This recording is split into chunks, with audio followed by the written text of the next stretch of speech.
All right, $600 check, but rent is $1,500 plus thanks to government overlords. Yo, man, the 600 is nothing, dude. Like, it's not even a real thing. Like, it might as well be fake. Like, it might as well be no. I mean, obviously, it might not as well be no money. Obviously, 600 is a lot if you're in deep debt. But this is not there to cover your fucking rent. You don't live in 1950s who. $600 is not supposed to cover your rent for all the months that you have taken advantage of the eviction moratorium. What is $600? Like, what the are you supposed to pay with $600? If you have credit card debt, maybe you can pay that off with the $1,200 plus $600. Maybe you can't pay rent with $600. You can barely pay rent for $600 for 1 month. You can't pay rent for the past fucking 6 months that you've been like pushing past, especially if you've lost your job, barely making ends meet, unemployment insurance is drying up. What are you gonna do? Look at that. That's literally the Donald, bitch. People like money. They think they hate fucking big government, but they actually don't hate big government, okay? They love when daddy government gives them monies, okay? They're like, oh, please give me more cummy monies, daddy government. That's what they actually fucking say. Will dependents over 18 be getting anything, or are we getting screwed again? Of course you're getting screwed again. If you are a dependent over the age of 18, lol, over the age of 16, I believe. What do you think? You think Congress gives a fuck about you? Of course not. Dependents don't get anything. I have homies who got 11K from the last name and they're 18 independents. What? 11K? Oh, you mean unemployment? That's what they got. That's enough to cover rent, food, and utilities, and I even fuel me to get my time machine and go back in time to the 1700s. Yeah, dude. For $600, you can cover your rent, your utilities, and put a down payment on an affordable home. In 1958, as long as you're a white guy. But like, seriously, like, what is this, dude? I got like 8K in one go from unemployment, but no stimulus because I'm 20 and still dependent on my mother's taxes. Yeah, well, unemployment insurance is a lot better. The 600 is, look, if we had UI, the UI was really fucking good.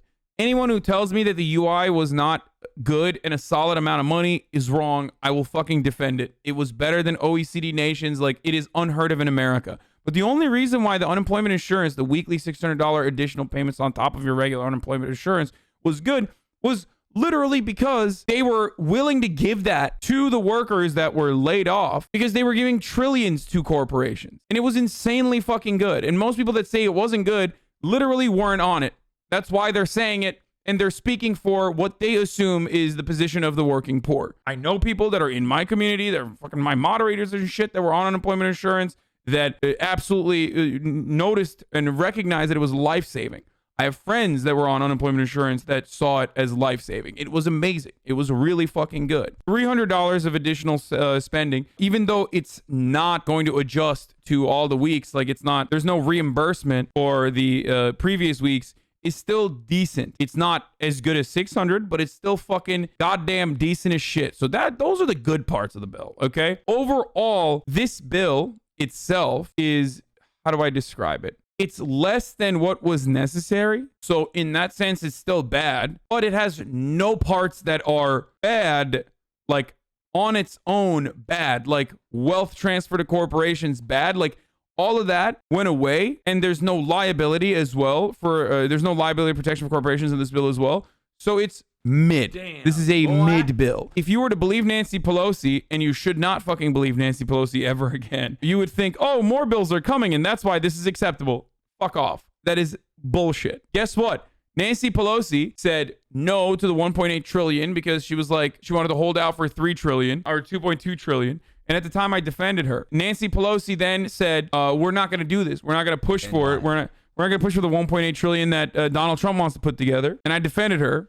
And I defended her because it wasn't her fault. It was fucking still Mitch McConnell's fault. But they were dumb. Even then I criticized her for literally not advocating for why you have to have Democratic senators because Mitch McConnell was like holding this up and she wasn't making a big enough deal out of it. And it was fucking bad on that front. But people were like, this is entirely on Nancy Pelosi's hands. No, it's not entirely on Nancy Pelosi's hands. It's not entirely Nancy Pelosi's fault, but she is fucking horrible as a tactician. And not only is she horrible as a tactician, actually she's not horrible as a tactician, she's just an indecent human being who does not give a fuck about the working class. So she's just telling you to shut the fuck up and, you know, let her do her job, basically, while making it seem as much like he cares about you, worth $120 million. He's a 16 grand fucking refrigerator in her apartment. Of course she doesn't give a shit about you. I'm not even saying you can't have a fucking 16 grand fridge and not be able to advocate for, you know, be a better politician and advocate for better rights for workers. But it makes it very unlikely. It certainly, in this case, is just yet another indication that Nancy Pelosi is not really on the side of the working class there. What makes her such a bad person? Just curious, because I've also been defending her for holding out on a higher spending bill. Well, this is the greatest example of this. Let's be real. There was no $1.8 trillion bill, right? Trump and Nancy Pelosi were going to cut a separate deal, a separate bargain for $1.8 trillion. That's what Nancy Pelosi had. And Mitch McConnell, personally at the time, said, no, there is not going to be a single bill that's a single penny over $500 billion. Mitch McConnell literally was like, there's no $1.8 trillion deal. That's not happening. It doesn't matter if Donald Trump and Nancy Pelosi cut a separate deal. And guess what? Nancy Pelosi held out. And at the time I said, redirect your anger at Mitch McConnell. Mitch McConnell is the only fucking person who's like genuinely stopping this from happening. And Mitch McConnell could have straight the fuck up passed this bill 3 times over, but he wasn't interested. The only reason why we have this, if you want to know what the truth is, the reason why we are even getting $600 is because of David Perdue. And it's because of Kelly Loeffler. That's it. If it wasn't for the Georgia Senate races, there would be no stimulus bill right now. Now, both Kelly Loeffler and David Perdue can get back and say, look, we did this. The Democrats can no longer hold this as a weapon against us and say, there is no compromise. We are stopping you from getting the $1,200. That is, without a doubt, the absolute motherfucking reality. Democrats finally were using the $1,200 stimulus as a weapon against the Republicans. I've been saying this for the longest goddamn time. Why didn't you use it beforehand? Why didn't Nancy Pelosi use this line of attack when the previous election was happening so that she could win more fucking House races? Why didn't the National Democratic Party literally use this exact same thing I've been fucking freaking out about? Talk about why it's important to vote for you in Congress and in the Senate. Talk about how Republicans are those who are standing in opposition with you receiving funding that you desperately need. So what happened? All of a sudden, Democrats start using that as a line of attack briefly, not all that much. And Democrats are like, all right, the race is too close for comfort. We're going to pass a stimulus bill. Fucking so dumb. Do you know if there are income AGI limitations at new $600 checks? Yes, 75 to 100. As always, 75 is like when it lowers, and 100 is when it tops off to 0. So if you made $100,000 as an individual, then you will get $0 in stimulus. Poor people, if you're hungry, why don't you eat your leather bootstraps? Anyway, the restaurant thing is like yet another example of this, where Trump long sees on the tax break as a way to revive the restaurant industry, but economists have panned it as ineffective and largely benefiting the wealthy. He wanted this the 3 martini lunch provision for a while because he thought this is the best way to incentivize eating at restaurants. Incentives to get people out to restaurants have the potential to be more harmful because of the pandemic. They did a similar thing in the UK and it didn't turn out as well as it increased COVID cases. PPP is also not the most efficient way of stimulating the economy as well. Of course it's not. The PPP and other forms of corporate relief are created because we do not have a centralized unemployment system. We currently do not have a way, we do not have the infrastructure to, at the federal level, distribute necessary resources to every single person that needs it and adjust it to their demands or their needs. Other countries do. They have better centralized taxing systems.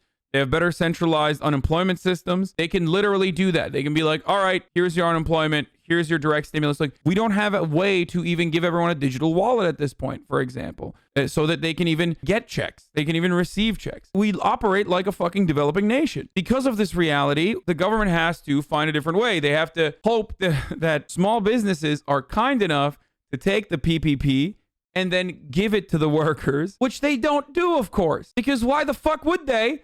They're fucking small business owners. The purpose of the PPP is literally to pay the employees so that workers get additional funds even if they're not fucking working. That's what we're supposed to be doing with the PPP. During negotiations, however, Democratic leaders agreed to the provision in exchange for Republicans agreeing to expand tax credits for low-income families, the working poor in the final package. So this is the other part where it's like, instead of direct stimulus, instead of giving money directly to working class people, we just end up giving them tax credits. That's not helpful right now. What the fuck am I gonna do with tax credits if I'm barely making ends meet? Like, tax credits are only good in the end of the fucking year. Like, what? Just saying that they dropped checks in automatically based on 2018 taxes, so that line was arbitrary, set the tax year at 1900 and threshold to 0. Bro, you know how many people still didn't get fucking money in that process, and how many people that how many people that shouldn't have gotten money actually ended up getting money? Our system is incredibly fucking outdated. We currently, as it stands, do not have a way.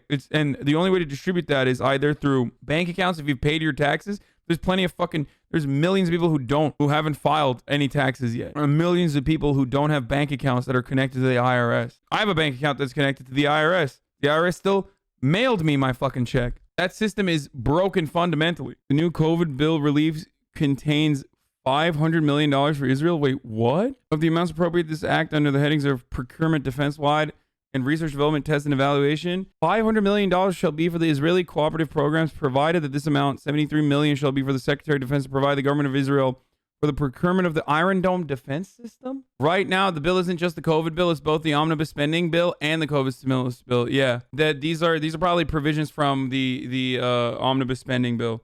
That makes sense. It's like the COVID bill also fucking has the Tom Tillis provision in it too, technically, because it's like tacked on top of the omnibus spending bill. It's not that shocking that Mitch McConnell this is why Congress needs time to actually read this package before voting on it. Members of Congress have not read this bill. It's over 5,000 pages, arrived at 2 p.m. today, and we're told to expect the vote in 2 hours. This isn't governance, this is hostage taking. Protect me, my queen. Mitch was on Fox previewing the stimulus bill. Oh, this is going to fucking trigger the shit out of me. So I already saw pieces of this, I think. Or I did see Mitch McConnell talk about this bill earlier. Today on and it's going to fucking give me a brain cancer. Oh, God, this is going to be really, really annoying. But let's get... The COVID relief. Let's bring in Senate Majority Leader Mitch McConnell, who, of course, was part of these negotiations. And, Senator, I want you to have a listen to Speaker Nancy Pelosi. Whenever a deal like this comes together, each side tries to say that the other side caved. Here's how she spins it. What took so long? Yeah, how does she spin it, dude? That fucking communist. So long is because we could not get our Republican colleagues to crush the virus. I couldn't understand it. Why would they not want to invest in the science that has told us so importantly that it required testing, tracing, treatment, separation, sanitation, Chat, do and not the rest? listen to Fox News. Fox News is temporary. Senator, how do you think you would describe the delay in getting this deal to fruition today? Well, Dana, the facts are not irrelevant. I said back in July what the country needed was a package roughly $1 trillion focused. Dude, I hate him. He is the worst person. Oh my God, I can't watch this. No, you didn't. No, you didn't. No, you didn't. That's precisely why you literally said, I'm not going to give a dime over 500 billion. You fucking demon. You fucking piece of shit. Oh my God, I hate him so much. On kids in school, small businesses, healthcare providers, and direct cash payments. We tried. Yeah, that's why. That's why the only parts of the bill that Mitch McConnell favored in the original CARES Act were literally like massive bailout funds. Basically unlimited, virtually unlimited fucking funds for corporations and the wealthy. The parts where he was refusing to fucking push for was literally direct cash payments. That's why, right? That's why he was in opposition for it. Again, you don't get to have a say. If you're Nancy Pelosi, I still wonder how so many people in Kentucky like him. Why do people like him? Because he's a Republican. That's it. Like, you have seen how Kelly Loeffler operates. She's a fucking robot. How is Kelly Loeffler going to end up winning over someone like Reverend Raphael Warnock, who is actually charismatic? We started advocating that in July and August. The talks were unproductive. So I essentially put that bill on the floor of the Senate in both September and October. Not a single Democrat supported it. Their view was, give us everything we want or we won't give you anything. Well, so it's noteworthy that at the end, they finally gave us what we could have agreed to back in July.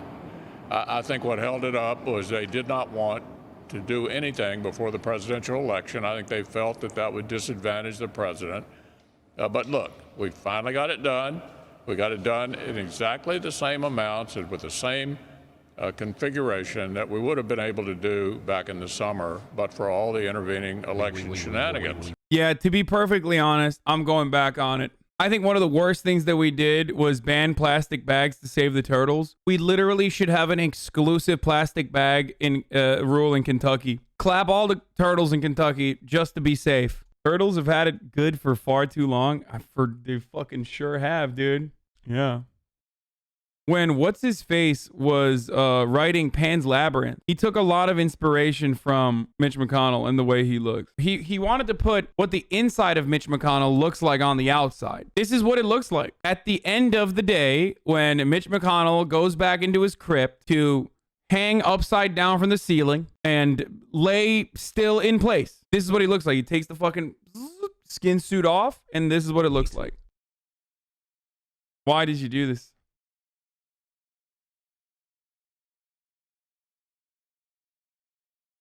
Bro, r/neoliberal is like 90% sock dems. What?